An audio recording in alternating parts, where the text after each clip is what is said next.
بسم اللہ الرحمن الرحیم الرجیم بسم اللہ الرحمن الرحیم۔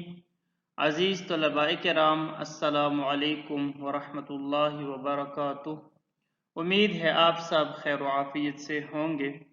جواہر البلاغہ حصہ اول سبق نمبر 115۔ جیسا کہ آپ عزیزان جانتے ہیں، باب تاسع ایجاز، اطناب اور مساوات کے بارے میں ہے، اور بحث اول ایجاز سے متعلق ہے۔ ایجاز کی دو اقسام ہیں، ایجاز القصر اور ایجاز الحذف۔ ایجاز القصر ہم پڑھ چکے ہیں۔ آج کے درس میں ایجاز الحذف سے متعلق گفتگو کریں گے۔ ایجاز و اقسامہ، ایجاز یعنی کم الفاظ کے ذریعے سے زیادہ مطالب پہنچانا، اس انداز سے کہ وہ کم الفاظ زیادہ مطالب مخاطب تک منتقل کرنے کے لیے کافی بھی ہوں۔ ایجاز کی پھر دو قسمیں ہیں، ایجاز القصر اور ایجاز الحذف۔ ایجاز القصر یعنی بغیر حذف کے زیادہ مطالب کو کم الفاظ کے ذریعے پہنچانا۔ یہاں تک ہم پڑھ چکے ہیں۔ آج ہم پڑھیں گے ایجاز الحذف کو۔ ایجاز الحذف یعنی کلام میں سے کسی چیز کو حذف کرنا، جبکہ اس کے حذف کرنے سے جو مطلب سامع تک پہنچایا جا رہا ہے اس پر بھی کوئی اثر نہ پڑے، بلکہ اس کلام میں کوئی قرینہ لفظی یا معنوی ہوتا ہے جو اس محذوف پر دلالت کر رہا ہوتا ہے۔ آپ کلام میں سے کسی چیز کو حذف کرتے ہیں اور آپ چاہتے بھی ہیں، یعنی کلام میں سے کوئی لفظ یا کوئی جملہ آپ حذف کرتے ہیں، لیکن آپ چاہتے بھی ہیں کہ میں اس لفظ کا جو معنی ہے یا اس جملے کا جو مطلب ہے وہ مخاطب تک پہنچاؤں بھی، تو اگر کوئی قرینہ ہے کہ جو اس کے محذوف ہونے پر دلالت کریں تو آپ اس کو حذف کر سکتے ہیں، اور اس کو کہتے ہیں ایجاز الحذف۔ کلام میں سے کبھی مفرد کو حذف کیا جاتا ہے تو کبھی مکمل ایک یا کئی جملات کو حذف کیا جاتا ہے۔ اگر قرینہ موجود ہے محذوف پر تو وہ محذوف مفرد بھی ہو سکتا ہے، اور وہ محذوف مفرد نہیں بلکہ ایک مکمل جملہ بھی ہو سکتا ہے، ایک نہیں بلکہ کئی جملے بھی ہو سکتے ہیں۔ الثانی ایجاز الحذف، ایجاز کی اقسام میں سے جو دوسرا ہے وہ ہے ایجاز الحذف۔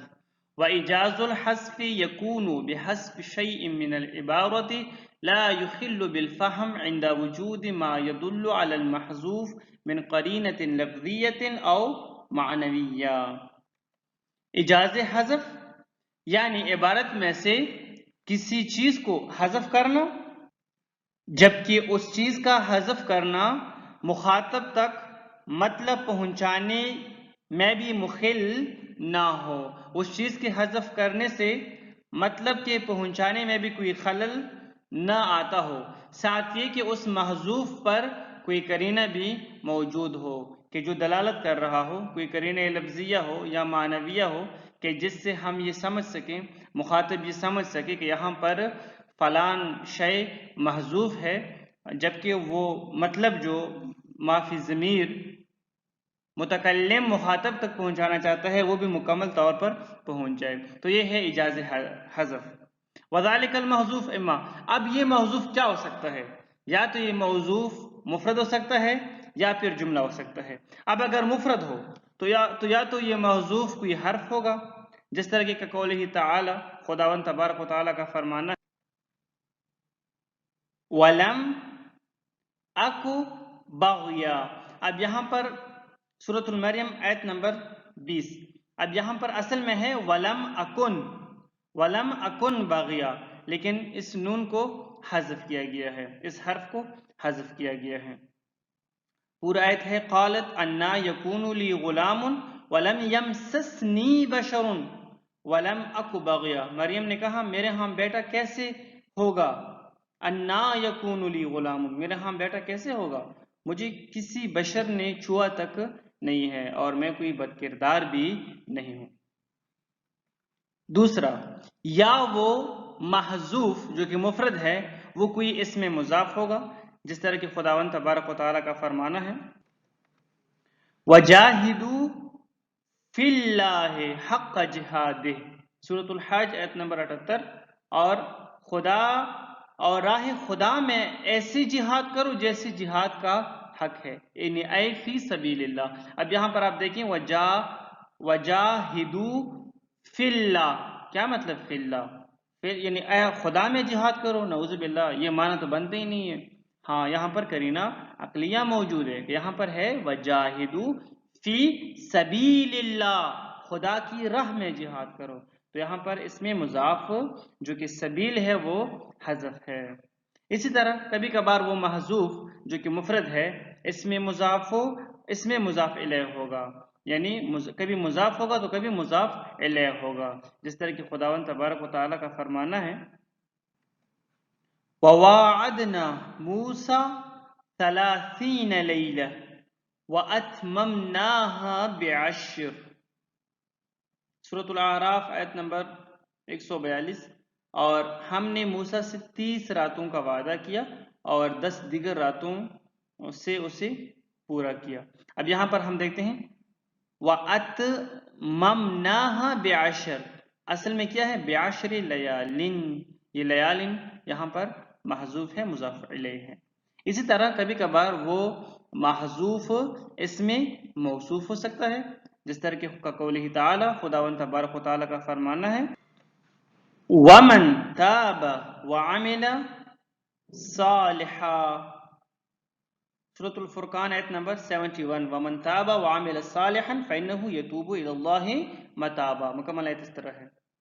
اور جو توبہ کرتا ہے اور نیک عمل انجام دیتا ہے تو وہ اللہ کی طرف حقیقی طور پر رجوع کرتا ہے۔ اب یہاں پر اصل میں ہے وَعَمِلَ عَمَلًا صَالِحًا، لیکن صالحًا کا جو اس میں موصوف ہے وہ حذف ہے، اور وہ ہے عملاً۔ عملہ سے پتہ چل رہا ہے کہ یہاں پر صالحہ کا موصوف جو کہ عملاً ہے وہ حذف ہے۔ اسی طرح کبھی کبھار وہ محذوف اس میں صفت ہوگا، نحو قولہ تعالی، خداوند تبارک و تعالیٰ کا فرمانا ہے فَزَادَتْهُمْ رِجْسًا إِلَىٰ رِجْسِهِمْ، سورۃ التوبہ آیت نمبر 125، یعنی ان کی نجاست پر اس نے مزید نجاست کا اضافہ کیا ہے۔ یہ مکمل آیت ہے وَأَمَّا الَّذِينَ فِي قُلُوبِهِم مَرَضٌ فَزَادَتْهُمْ رِجْسًا إِلَىٰ رِجْسِهِمْ وَمَاتُوا وَهُمْ كَافِرُونَ، یعنی اور البتہ جن کے دلوں میں بیماری ہے ان کی نجاست پر اس نے مزید نجاست کا اضافہ کیا ہے اور وہ مرتے دم تک کفر پر ڈٹے رہے۔ اب یہاں اس آیت میں رجسن ہے، موصوف ہے، لیکن اس کا جو صفت ہے وہ حذف ہے، وہ کیا ہے مضافن الی رجسہم۔ شرط، کبھی کبھار کلام میں سے شرط کو بھی حذف کیا جاتا ہے، جیسے کہ خداوند تبارک و تعالیٰ کا فرمانا ہے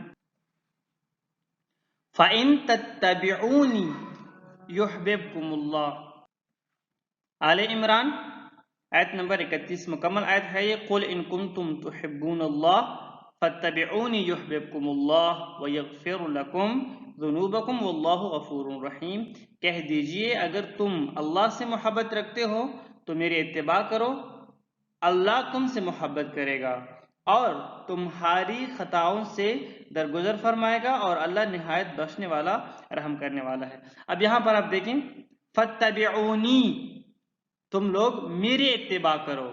اب یحببکم اللہ جزا ہے لیکن شرط نہیں ہے، فَاتَّبِعُونِی، تم لوگ میری اتباع کرو، فَإِن تَتَّبِعُونِی، اگر تم میری اتباع کرو گے تو یحببکم اللہ، تو اللہ بھی تم سے محبت کرے گا۔ ان تتبعونی یہاں پر شرط جو ہے وہ محذوف ہے۔ اب کبھی کبھار جس طرح ہم نے آگے کہا کہ شرط محذوف ہوتا ہے، جملے میں سے حذف کیا جاتا ہے اور ایجاز حذف میں، تو اسی طرح کبھی کبھار جواب شرط کو بھی حذف کیا جاتا ہے، نحو قولہ تعالی، خداوند تبارک و تعالیٰ کا فرمانا ہے وَلَوْ تَرَى إِذْ وُقِفُوا عَلَى النَّارِ، سورۃ الانعام آیت نمبر 27 ہے وَلَوْ تَرَى إِذْ وُقِفُوا عَلَى النَّارِ فَقَالُوا يَا لَيْتَنَا نُرَدُّ وَلَا نُكَذِّبَ بِآيَاتِ، یعنی اور اگر آپ وہ منظر دیکھیں جب وہ جہنم کے کنارے کھڑے کیے جائیں گے، اب اگر آپ اے کاش آپ اگر وہ منظر دیکھتے یا دیکھیں گے، یا اے کاش اگر آپ وہ منظر دیکھتے کہ جب انہیں جہنم کے کنارے کھڑا کیا جائے گا تو پھر کیا؟ اب یہاں پر شرط ہے لیکن جزا نہیں ہے، جوابی شرط نہیں ہے، وہ کیا ہے؟ لَرَأَيْتَ أَمْرًا فَظِعًا، یعنی آپ بہت ہی خوفناک منظر دیکھتے، بہت ہی ڈراؤنا منظر دیکھتے، آپ اس منظر کو بہت ہی خوفناک پاتے۔ اسی طرح کبھی کبھار کلام میں سے مسند کو حذف کیا جاتا ہے، کقولہ تعالی، جس طرح کہ خداوند تبارک و تعالی کا فرمانا ہے وَلَئِن سَأَلْتَهُم مَّنْ خَلَقَ السَّمَاوَاتِ وَالْأَرْضِ لَيَقُولُنَّ اللَّهُ، سورۃ اللقمان آیت نمبر 25۔ اور اگر آپ ان سے پوچھیں آسمانوں اور زمین کو کس نے پیدا کیا ہے تو یہ ضرور کہیں گے اللہ نے۔ اب یہاں پر ہم دیکھتے ہیں لَيَقُولُنَّ کے بعد مسند الیہ تو ہے لیکن مسند نہیں ہے، قول کے بعد مقولہ آتا ہے جو کہ مکمل ایک جملہ ہوتا ہے، تو یہاں پر ہے اصل میں خَلَقَهُنَّ اللَّهُ، لَيَقُولُنَّ خَلَقَهُنَّ اللَّهُ۔ اسی طرح کبھی کبھار کلام میں سے مسند الیہ کو حذف کیا جاتا ہے، نحو قولہ تعالی، خداوند تبارک و تعالی کا فرمانا ہے لمن ما فی السماوات والارض قل للہ،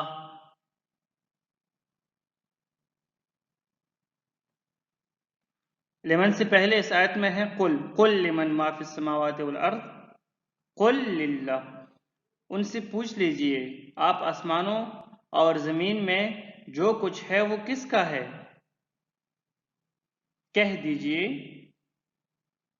اللہ ہی کا ہے۔ اب یہاں پر قل کے بعد للہ ہے، مسند الیہ تو ہے، مسند تو ہے لیکن مسند الیہ نہیں ہے، وہ کیا ہے؟ قل هو للہ، ہو یہاں پر محذوف ہے، مسند الیہ یہاں پر محذوف ہے۔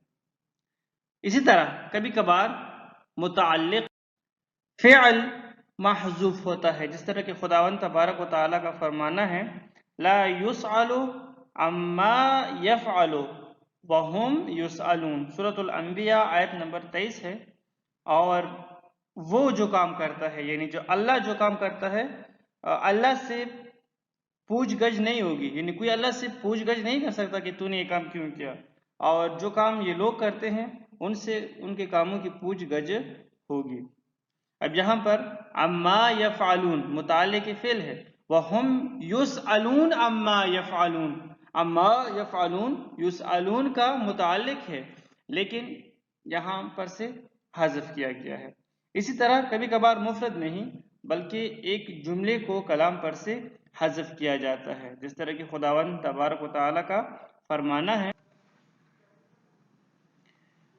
کان الناس امۃ واحدۃ فبعث اللہ النبیین، سورۃ البقرہ آیت نمبر 213۔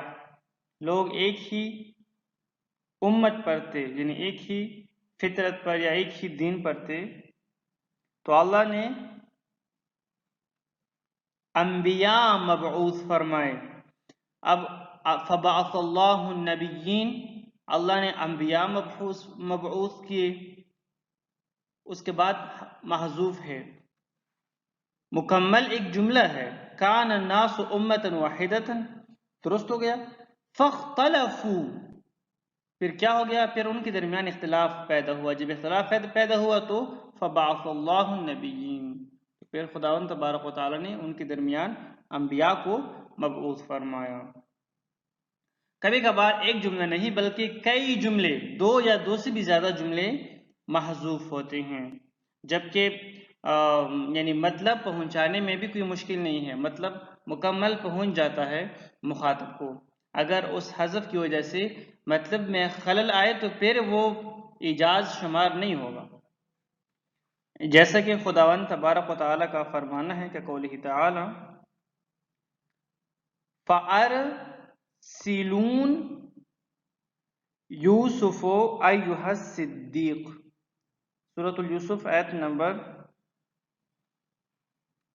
45 اور 46، 45 اور 46، 45 کا بھی آخری کلمہ لے کر آئے ہیں اور 46 کے پہلے 2-3 کلمات لے کر آئے ہیں۔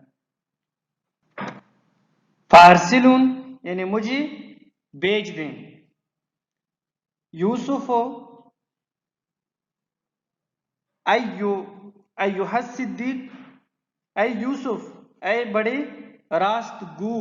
اب یہاں پر فارسلون اور فارسلون اور یوسف ایھا الصدیق، ان کے درمیان کافی سارے جملے حذف ہے۔ کیا مطلب؟ فارسلون مجھے یوسف کے پاس بھیج دیجیے۔ تو اب ہم دیکھیں فارسلونی یعنی مجھے یوسف کے پاس بھیج دیں، الی یوسف لاستعبرہ رؤیا، تاکہ میں اس سے خواب کی تعبیر کو طلب کر سکوں، جان سکوں۔ اب یہ ہو گیا ایک جملہ۔ فارسلوہ تو ان لوگوں نے انہیں بھیج دیا، فارسلوہ فاتاہ یعنی انہیں یوسف کے پاس بھیج دیا، دوسرا جملہ ہے۔ اور جب وہ یوسف کے پاس آ گیا تو اس نے کہا کہ وقال لہ، یعنی پھر اس کے بعد اس نے کہا یوسف ایھا الصدیق۔ تو اب یہاں پر کوئی مثلا 2-3 جملے یہاں پر محذوف ہیں، حذف ہیں، لیکن کلام پر کوئی اثر نہیں پڑا ہے۔ جو مطلب ہے وہ پہلے یعنی جو قرائن حالیہ ہیں، قرائن مقامیہ ہیں، ان کے تحت واضح ہیں مطلب۔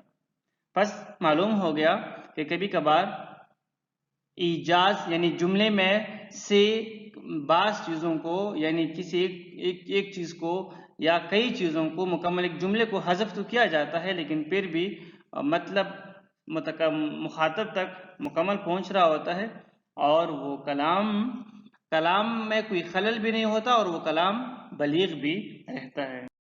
والسلام علیکم ورحمۃ اللہ وبرکاتہ۔